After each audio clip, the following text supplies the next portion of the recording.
The activity here around the plate is where most of it, and Chuck just said this, I'm just repeating it, because you got to be on your game.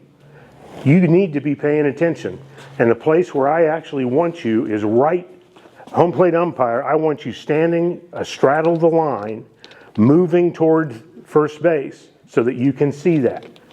Let me contrast that. I'm an umpire, and ball dribbles out in front of home plate, and I do this. What have I just shown you? But you're not paying attention. I'm not paying attention. I couldn't find my butt with both hands with a light on. Does that make sense? And I'm trying to be a little bit funny in that process. But if you make that move, Russ is exactly right. What in the heck is that umpire doing? Because the play is over here. And if I'm focused on the ground on this side, I am disconnected. And the fans, the coaches, the players are going to pick up on that. So don't do that. And I say the same thing. If you don't even move from this spot, anything happening out here, and you just stand up and go like this, you're not in the position to see it anyhow. Everybody else is going to see it out here. Get in the position that you need to see the play for where it's going. Right? Get in the position to be able to see where things are happening out here. I'm not going to, if I'm the plate umpire and I've got a play like that, I'm not going to run all the way to first base. But I am going to do this. What am I indicating based on my position? You're paying attention. I'm paying attention. That's exactly right. I also am focused on my responsibility for that runner lane violation. If the field umpire is over here, can he make that call accurately and convincingly? No way. It's like in basketball, Chuck has told me this has happened because he's been paired with guys that never leave the baseline, even though the ball goes all the way down court. If I'm a coach and there's a foul called by a guy that is 55 or 60 feet away, I'm going to light him up because that's unnecessary. That's not professional. In this situation, those little things like I just showed you are really important. Question, are you okay? Okay. I have one. Yep.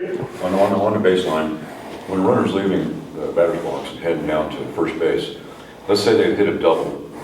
How far out can they go out of that baseline to make that turn to second? As far as they want. Okay. I want to make sure everybody knew that because we had a question about that before. So what he's talking about is the runner's path. The runner sets the path that they're running. The runner does not have to go straight here, make a 90-degree turn, go straight here. Your runner's path is set by the runner. So if they start here, if they want to come out just a little bit to make a turn, and then they come way out here to come back to get to this, to go this way, that is fine. They've set their path, right? If they want to make a big turn here to get a more straight path coming over this way, that is fine. They set their path, okay? It's not line to line to line to line.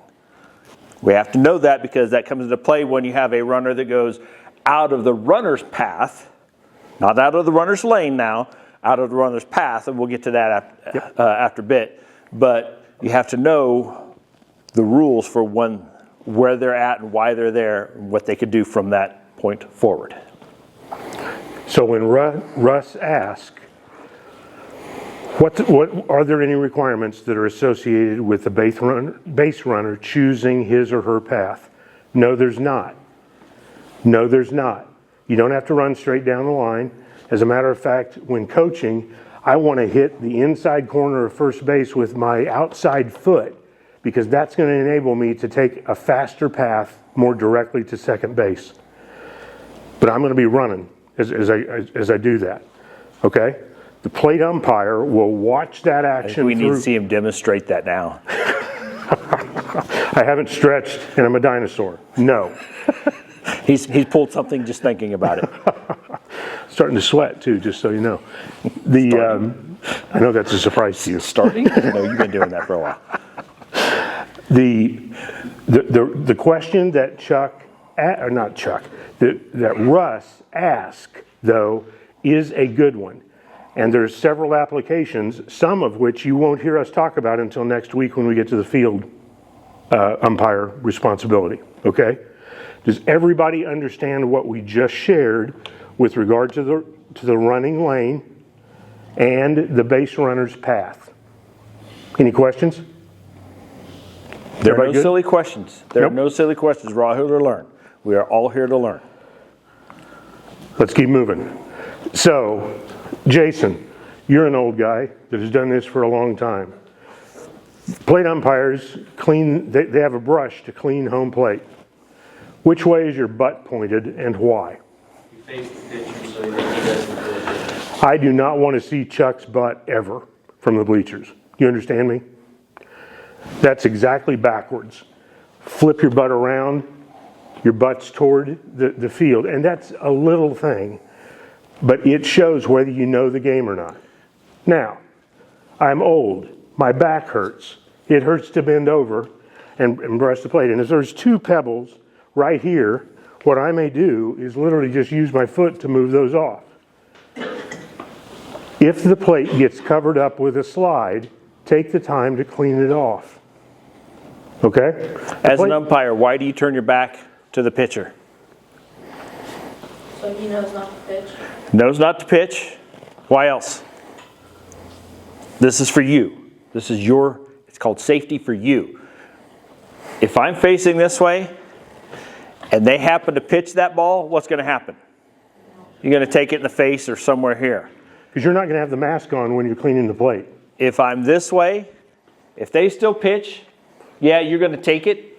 It's going to hurt, but it won't hurt near as bad as getting hit here or here on a collarbone, right? It's for your safety. Protect yourself when you're out there. Yep. Protect yourself. Let's make a transition. Still at home plate, have a batter in the box, pitch delivers. The batter's bat hits the catcher's mitt during the course of his or her swing. Catcher's interference. Catcher's interference. Runner gets first base. Or if they put the ball in play, they have the choice of the play. You understand what I'm saying? There are instances, and I've done this before. I've gotten a base hit after taking the glove off the catcher. Catcher reaches forward, glove gets in the way, I continue the swing, I put the pitch in the outfield. Do I want to back up and do that again if I got on base? Jason's saying no, Jason's right.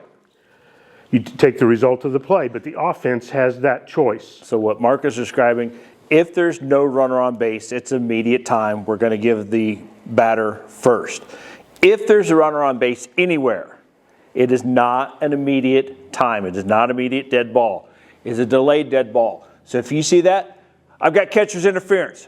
Put your arm out, left hand, out to the left with a fist. This indicates delayed call, delayed signal, something. But you verbalize, I've got catcher's interference, and let it go. Let it go till play stops out here. Does that make sense to everybody? And then you get with the coach of the batting team and say, we've got this situation. Do you want the result of the play, or do you want the batter to go to first? And if there's a runner that gets forced to the next base, they go to the next base. If there's a runner on second only, that base runner does not get to go to another base. Only the person going to first and anybody that gets forced to the next base from there. Let's talk about another concept.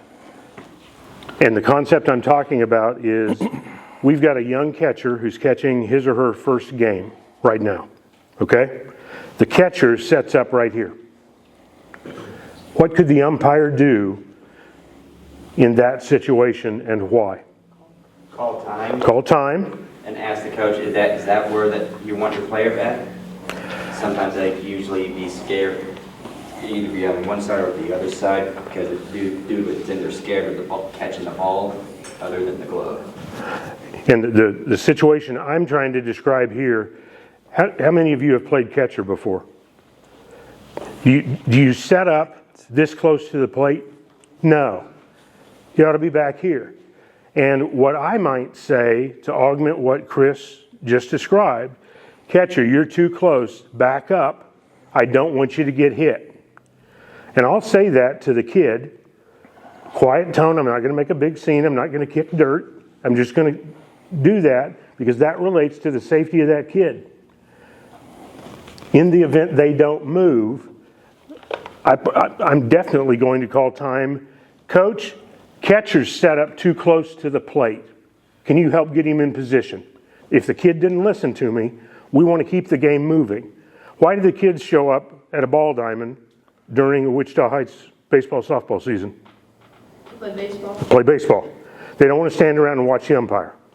I want to make that as efficient, but I also want to have safety in mind. That was one of the roles and responsibilities, actually the first one that we started with, which is a good one. That is an officiating technique that is preventative officiating. That's a big fancy word. All it means is, I don't want that kid hit in the back of the head or the back of the hand. I have caught. I've been hit. A bat moving at 80 miles an hour, does it hurt, Barrett? Yes, it does. And it hurts whoever happens to catch the bat. We don't want that to be the catcher. If the catcher is here, he's going to get drilled every swing. If the catcher is more properly here, he's going to be in a position where he can still play the position well, but not risk that injury. Yeah. Just to expand on preventative officiating, you're going to hear that more than once out here because of safety. We're not coaching anybody out here. That's not our job. We're here to help them learn the game. Part of learning is helping them understand where they need to be positioned at time so they don't get hurt or so somebody else doesn't get hurt.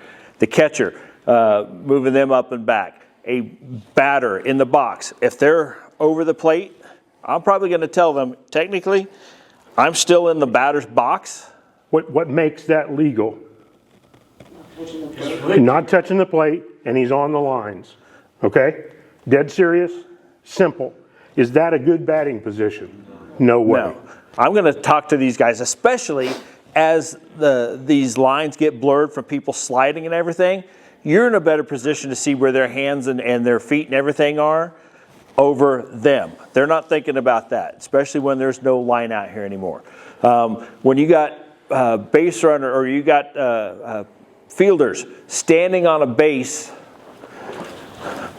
wanting to catch a ball coming to them, talk to them, help them, maybe not in the immediate at that play, but as soon as that play's done, hey, next time don't stand in the middle of that plate. You're going to get run over one of these times. Preventative officiating to help them be safe and help the base runners and everybody else be safe. Because if that person's standing on a base, they're going to get hurt, and potentially the base runner is going to get hurt trying to make a play, right? Preventative officiating.